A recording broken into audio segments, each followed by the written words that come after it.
ku itariki 20 z'uku kwezi kwa karindwi 2026, polisi y'u Rwanda ku bufatanye n'ihuriro ry'abakuru ba polisi z'ibihugu bya Afurika y'Uburasirazuba batangije igikorwa kimara iminsi ine cyo guhugura abapolisi gukurikirana ibyaha bishingiye kuri bifitanye isano na cryptocurrency cyangwa se digital asset.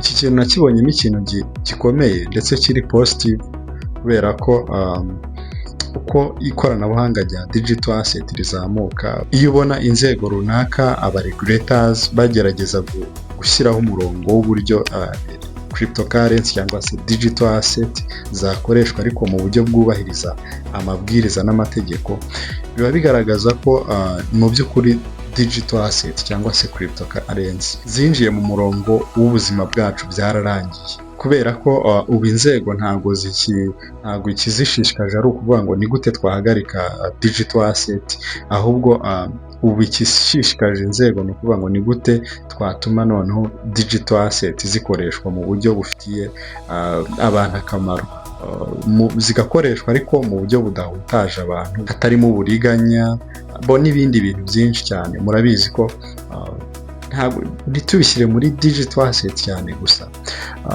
ntitubishyire muri digital asset no mu buzima busanzwe. Iyo nta mabwiriza agenga ikintu, harimo abantu bamwe usanga bari kugerageza gufatirana icyo cyuho hanyuma bakagerageza kwiba abandi.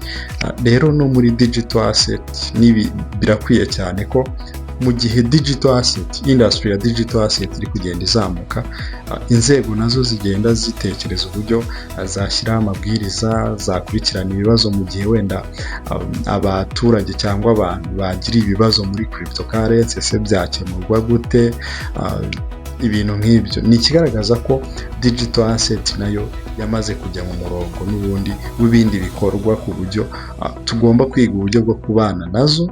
Niyo mpamvu nawe ugomba kureba ukibaza ngo ni gute nasobanukirwa imikorere ya digital asset, kugira ngo utazariganwa bitewe n'uko wenda utazi ibijyanye na digital asset. Nkunda kuvuga ko digital asset ni uruganda, ariko usanga umuntu ku giti cye ari we ufite inshingano zo kwirinda. Nibyo koko abantu bashyiraho amabwiriza, CMA ishyiraho amabwiriza, polisi iri gutegura amahugurwa, ariko nutirinda n'ubundi ntago abajura bazabura kukwiba. Tujya tureba amabanks ari regulated, ariko n'ubundi iyo abajura barebye icyuho umuntu ku giti cye afite, n'ubundi bakunyuraho bakakwiba, ntago byabura.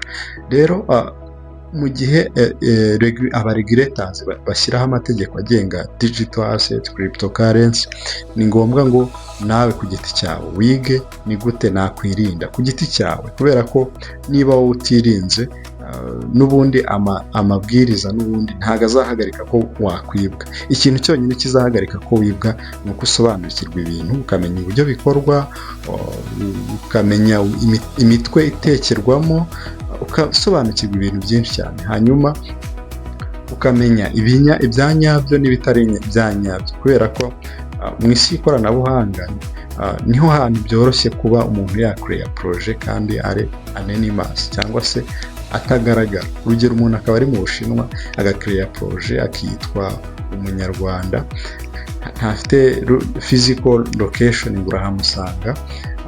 Biroroshye rero ko yagusikaninga telefone yawe, ufite uburenganzira 100% bwo kuyikoresha icyo ushaka, hanyuma ugasanga n'ubundi uribwe ari wowe ubigizemo uruhare. Niyo mpamvu rero mu gihe CMA ishyiraho amabwiriza, mu gihe inzego zibishinzwe zikurikirana uburyo bwo gukoresha digital asset, bwo guhuza digital asset n'ubuzima bwacu busanzwe n'ibikorwa byacu bisanzwe, ni ngombwa ngo nawe wihugure digital asset zikora zite, ubundi za nyazo ubundi ni gute nabyaza digital asset umusaruro, ni gute nakirinda abascammers, ni gute namenya digital asset zitari za nyazo.